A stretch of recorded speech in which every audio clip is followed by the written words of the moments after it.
हाय. तर आज खूप दिवसानंतर ठरलं होतं मी की ब्लाऊज शिवायचं आणि वहिनींच्या संक्रांतीच्या साड्या होत्या, आईला घेऊन आली. त्यामुळे आईला काही गावात जायला जमणार नव्हतं. त्यामुळे तिला म्हटलं चल तिकडंच घे पुण्याला, मी तुला ब्लाऊज शिवून देते त्यांचे. आणि 1-1.5 वर्षानंतर मी आज ब्लाऊज शिवायला घेतलेलं होतं. मग कट वगैरे करून घेतले मी आज तर ते, कारण की वंशू झोपलेला असं तोपर्यंत होतं आणि प्रेम आलं होतं, काहीच होत नाही काम माझंवालं. नंतर शिवायला वगैरे बसले, शिवून वगैरे झालं. आणि मशीनला पण काय झालं काय माहिती, माझी पिकोची पण मशीन काय चालत नाही आहे. आणि ह्या मशीनची पण मोटर डायरेक्ट स्पीडने इतक्या स्पीडने पळती ना, का बटन बंद केल्याशिवाय ते काही बंद होत नाही आहे. कट तर 1 दिवसात केले, म्हणजे थोडं 1 तासात केले, पण शिवायला मला 2 दिवस गेले 2 ब्लाऊज शिवायला. ते शिवून झाले. नंतर मग पिकोची मशीन पण बंद पडली, त्यामुळे पिको मी बाहेरूनच करून आणला. फॉल पण खालून त्याला पिको करून आणला आणि घरी येऊन मी त्याला हात शिलाई केली दोन्ही पण साड्यांना. घरची मशीन असून काही फायदा नाही. आणि मी रिपेअर पण केली ना, 500 रुपये घालायचे आणि परत ती तशीच. आता गावी जेव्हा जाईल तेव्हा मी ती मशीन दाखवल, तिकडंच रिपेअर करून आणल.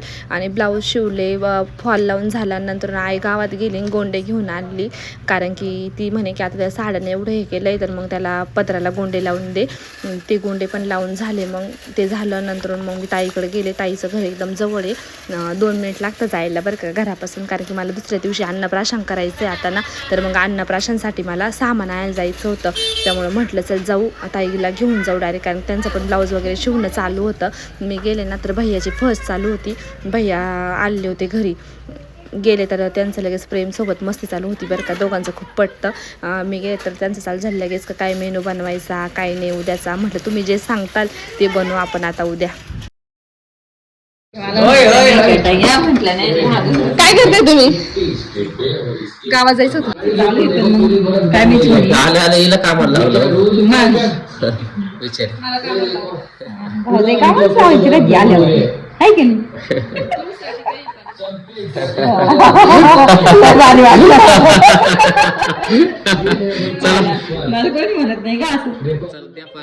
तर भैया विचारत होते काय मेनू बनवायचा, पावभाजी बनवू नको, व्हेज पुलाव आणू नको किंवा घरी बनवू नको.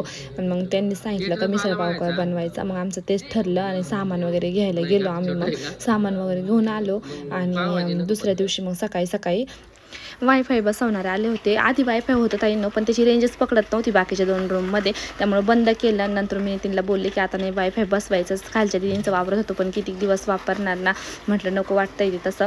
मग वायफायवाले बोलले की आता 5G घेतलं ताई तुम्ही, तर ते सगळ्या याच्यामध्ये रेंज येईल त्याच्यावाली, तुम्ही चेक करून बघा. तर मग 2 दिवस आपले शॉर्ट्स आले नाही, त्याबद्दल सॉरी. आणि आता म्हणजे रेग्युलर शॉर्ट्स येत जातील. चला तर मग बाय. श्री स्वामी समर्थ.